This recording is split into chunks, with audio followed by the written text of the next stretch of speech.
The powerful Airmaster Tiger 16550 direct drive air compressor is perfect for workshop and DIY applications.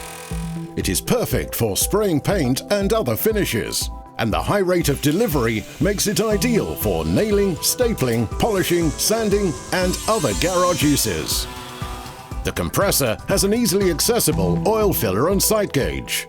The oil level should be checked daily. It features output pressure gauges, a regulator, twin outputs, and automatic stop-start control, all to ensure that the air output can be controlled to meet your air tool's needs.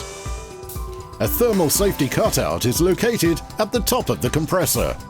The 16550's automatic stop-start control offers the user greater control for the job in hand, and also ensures that the motor only runs when it has to.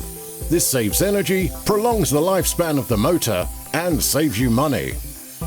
The CE-certified 3 horsepower 2200 watt motor drives the twin-cylinder 14.5 cubic foot per minute compressor to a maximum pressure of a whopping 8 bar.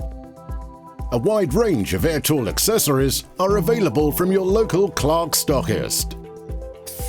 The large 50-litre air receiver is protected by a fully automatic pressure switch. A condensate drain is located at the bottom of the tank, and this should be drained daily. The Tiger 16550 comes complete with wheels, a handle, air filters, a pressure regulator, twin gauges, and a safety valve. The Airmaster Tiger 16550 direct drive air compressor, the ideal compressor for workshop and DIY use.